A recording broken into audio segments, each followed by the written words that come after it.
여러분 안녕하세요. 한국표준금거래소입니다. 이제 여러분들은 원유 100달러 시대에 살고 있습니다. 2022년 3월 2일 오전 10시 CME 원유 선물 가격이 106달러에 거래되고 있는데요. 이는 지난 2014년 7월 하락 후 8년 만에 다시 100달러를 돌파한 것입니다. 미국 셰일가스와 기후변화로 촉진된 화석연료 감축 운동으로 인해 수요와 공급 양측에서 압박을 받은 원유 가격이 지난 2020년 4월 코로나 사태로 6.5달러까지 추락하는 초유의 사태가 벌어졌는데요. 당시 공급 병목 현상과 구제금융 등으로 인플레이션이 촉발됨에 따라 원유 가격이 가파르게 상승한 나머지 불과 2년 만에 다시 100달러 시대가 온 것입니다. 이번 원유 100달러 돌파의 주역은 러시아의 우크라이나 침공인데요. 안타깝게도 CME 금선물 가격은 지난 24일 17개월 이래 최고점인 1976달러를 찍고 아직 트로이온스당 2000달러의 벽을 넘지 못한 상황입니다. 물론 이번 상승은 여러모로 지난 1년 넘은 박스권을 탈출할 가능성이 높아 보이는데요. 작년 6월 이후 자주 드렸던 말씀이 1900달러를 돌파하고 이후에 눌림목에서 매수하는 게 가장 안전하다였습니다. 그런 면에서 지난주 수요일이었던 2월 24일부터 28일 금요일까지의 3일이 개인적으로 가장 욕심나는 거래일이었는데요. 인상적인 건 그동안 하락선의 단기 고점에서 항상 큰 음봉으로 맥없이 추락했던 금값이 이번엔 탄탄한 매수세로 바닥을 다지고 있다는 점입니다. 현재 중장기 차트인 일봉, 주봉, 월봉 모두 우상향 정배열을 나타내고 있는데요. 이 말은 최근 시장 심리나 수급이 모두 좋다는 뜻이기도 합니다.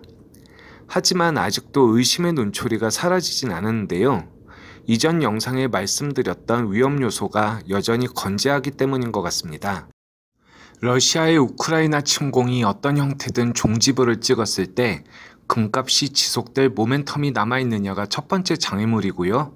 두 번째는 사실상 확정된 미국의 금리 인상이 0.25%로 부드럽게 출발하느냐 아니면 0.5%로 가파르게 상승하느냐가 되겠습니다.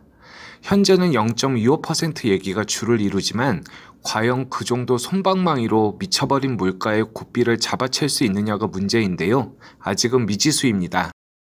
세계적인 물가의 고공행진은 환율, 물가, 금리의 상고현상을 장기화하는 모습입니다. 결국 현재 주식 비중을 줄이고 금의 비중을 높이는 것은 두 가지 가능성 때문인데요. 첫째는 주식의 폭락 가능성과 둘째는 금의 급등 가능성입니다. 주식의 폭락 가능성만 염두에 둔다면 달러를 포함한 현금 비중을 높이는 것이 추후에 기회비용을 줄이고 저가의 주식을 매집함으로써 자산 증식의 기회가 될 수 있고요. 금 가격의 급등이 일어난다면 금의 비중을 늘려야 하는데요. 현재 상황에서 금값의 폭등은 하이퍼 인플레이션과 주식의 폭락이 맞물리면서 이것이 장기화된과 동시에 대체 투자 수단이 없어야 합니다.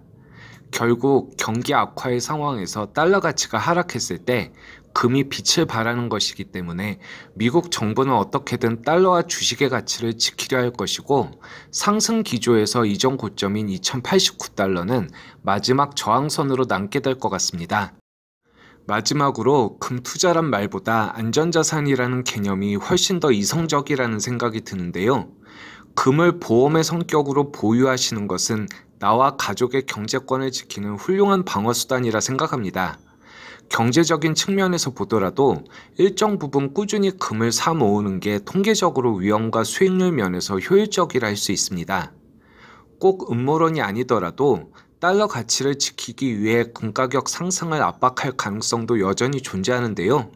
이럴 때일수록 신중한 투자를 하셔서 소중한 자산을 잘 지켜나가시길 바라겠습니다.